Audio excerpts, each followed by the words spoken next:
Today I'm going to be making a recipe I found on allrecipes.com for Parmesan sage pork chops.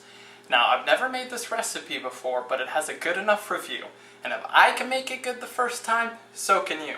Now, the first step for this is get your 2 or 3 pork chops, depending on how many you want to make. Recipe calls for 2, but I'm feeding 3 people. So get your 3 pork chops, just let them sit out, warm up a little bit.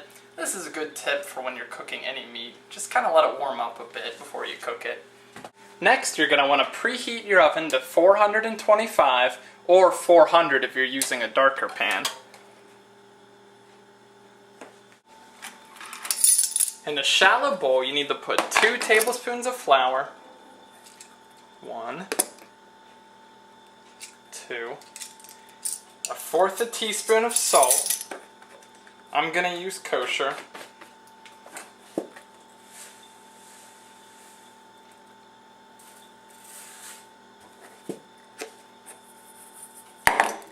And they said a dash of pepper.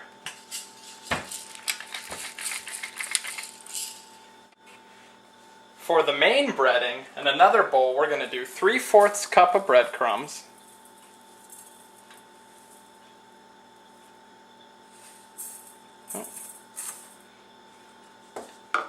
Then we're going to do 1/2 cup of grated Parmesan cheese, which I already have grated here. Grated that earlier.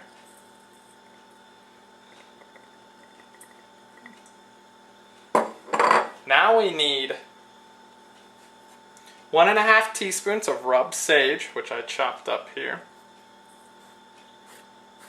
I've never used sage before, and it has kind of a strong smell. It reminds me of something, but I can't exactly place what it is. And then 1/2 teaspoon of grated lemon peel.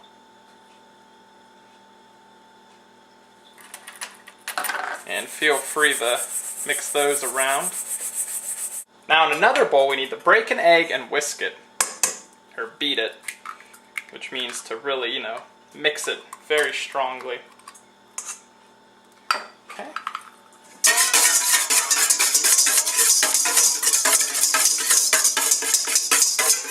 But it says lightly beat it, so just kind of lightly beat it. Okay, that's good enough. Okay, now what we're going to do here is we're going to put the pork chops in our flour mixture, then move it to our egg mixture, then move it to our breadcrumbs, Parmesan cheese, sage, and lemon peel. Now really make sure you coat each side when you do this, and then we're going to let them rest for 5 minutes before we cook them in a skillet and then eventually the oven. So I'm going to go one at a time here. Probably should have used a little bit bigger bowl for the flour mixture, but that's alright. So, okay.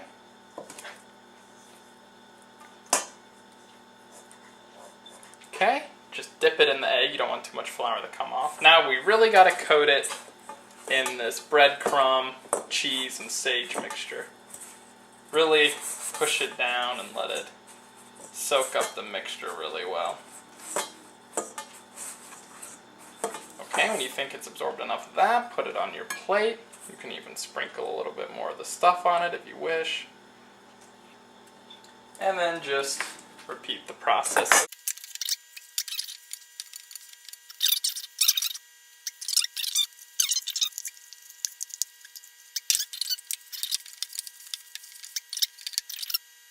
Now while we're letting these stand for 5 minutes, we can get our skillet and baking dish ready. For the baking dish, it says to use an 11 by 7 by 2 inch pan. This is probably a little bigger. This is more like an 11 by 9, but it doesn't have to be exact. You just want enough room so that your pork chops can be separate from each other. Now the best way to grease this is I just take some wax paper, some good old Crisco, and just spread it around. Really just try to get everywhere you can. Because these are pork chops, they're really not going to be moving around much, but it doesn't hurt to just get the sides and everything as well.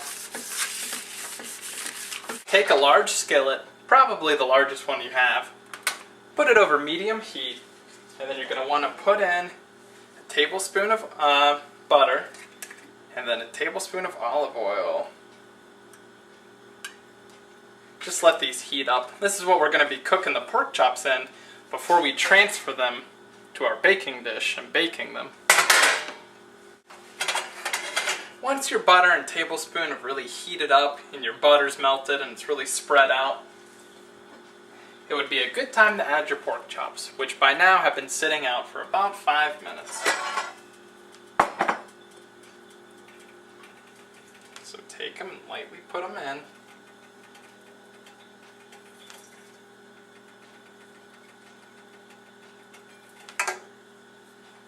I would even just dump the rest of the breading on top of them. Be careful, I'm spilling a lot of my coating. Now you're going to want to cook these. I'd spread them out as much as you can so that they can touch the bottom. You're going to want to cook these for about 2 minutes on each side.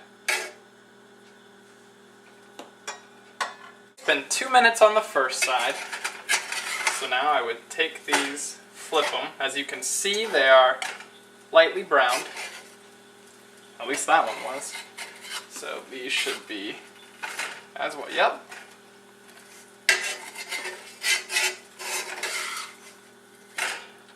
There we go. Now we just got to repeat this on the second side. And then we're going to finish up by baking them. Alright, now that they browned on this side for 2 minutes, you're going to want to take them, and then I'd flip them again. Oops. And then put them in your greased up baking dish. And I'd even get the rest of the toppings to go on it. Why not? You know, that's where a lot of your flavor is going to be at, the breading. And of course the meat.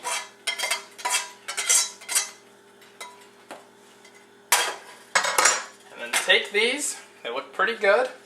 And we're going to cook them in our oven at 400 or 425 degrees for 10 to 15 minutes, or until they're at a temperature of 160 degrees Fahrenheit. So either use the thermometer, or if not, just go for like 12 or 14 minutes and they'll be done. Alright, I'm going to check up on these in like 8 minutes just because my oven is like an inferno. Okay, it's been 8 minutes and they're starting to smell a little done, even a little burnt. So I'm going to check them and see if the temperature is 160.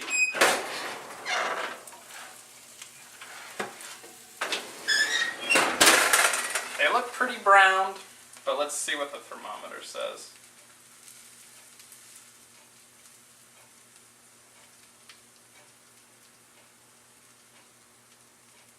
Yeah, the thermometer on this one's reading 160.